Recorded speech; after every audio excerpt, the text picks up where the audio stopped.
You know that feeling when you tell the story again and people listen and you feel that warmth, like you are finally seen. But what if that isn't healing? What if it's the ego? Because the ego doesn't only try to be special by winning. Sometimes it tries to be special by suffering. You can't outshine people with power, so you outshine them with pain. You repeat the story again and again, not because you're healing, but because something in you is feeding on what it gets back. The attention, reaction, and sympathy. And the scary part is, it can feel like love. Now here's what Eckhart Tolle reveals, that there's a form of ego that looks humble, looks broken, looks misunderstood, but it's still the ego, and it quietly keeps you trapped. So in this video, I'll show you how to spot the suffering ego, how to step out of it, and the one tiny everyday sign that proves it as you again. Let's begin.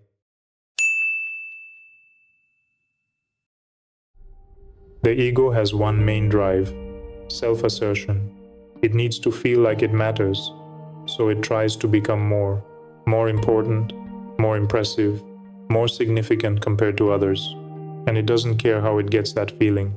Some people chase it through power, control, status, or by being above. Others chase it through possessions like more money, more symbols, and more proof. Others chase it through knowledge and ability. They need to be the one who knows, the one who can't be corrected. But when those doors don't work, the ego has another strategy. It can still be special through suffering. Your pain becomes your identity. Your story becomes your spotlight. And every time people react, listen, and sympathize, it feeds the same hunger, that I'm seen. That's why you can repeat the story and still not feel free. Because the ego isn't looking for healing. It's looking for validation. And here's the shift Eckhart Tolle points to. If ego is the hunger to become more, then the next stage isn't becoming more at all. It's becoming aware.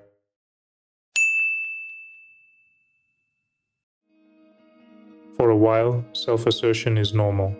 It's how you build an identity in the world.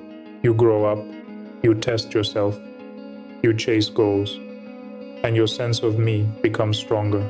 That's what Eckhart Tolle calls form identity. But if you're ready, life eventually invites you into the next stage. Not a bigger ego, but a deeper consciousness. A stage beyond self-assertion called Self-Transcendence. And Self-Transcendence doesn't mean you stop creating or achieving. It means you stop doing it to prove the little me. You still build, you still grow, but it comes from something quieter, something deeper. Now here's the key. You don't transcend ego by fighting it. You transcend it by seeing it. That's why noticing the ego in yourself isn't failure. It's a win. Because the moment you notice it, even after the moment, awareness has already stepped in. So don't turn it into another story. Look, I'm still not there. Just notice and return. But how do you spot it? When it's happening, not when it's already past. That's where the everyday sign comes in.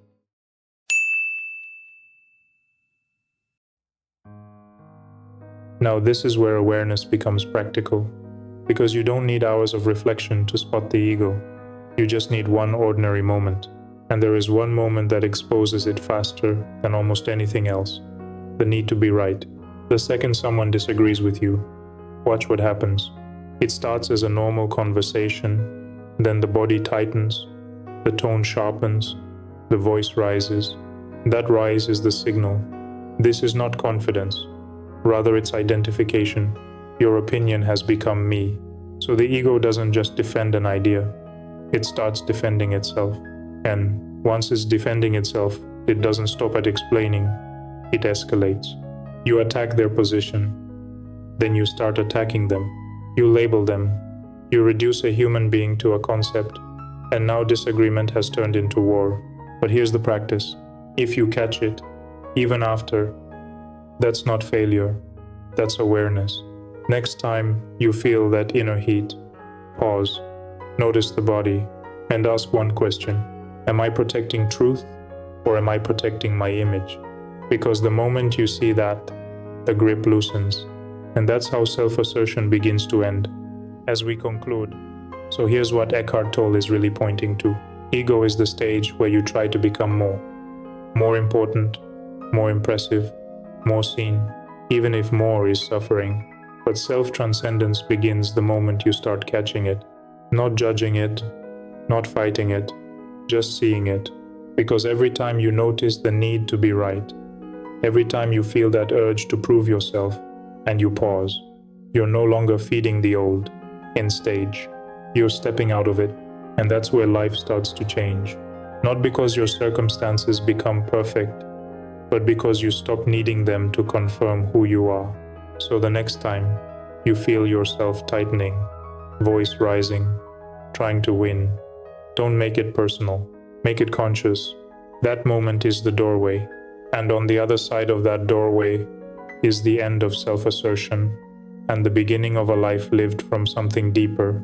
Until next time, stay present,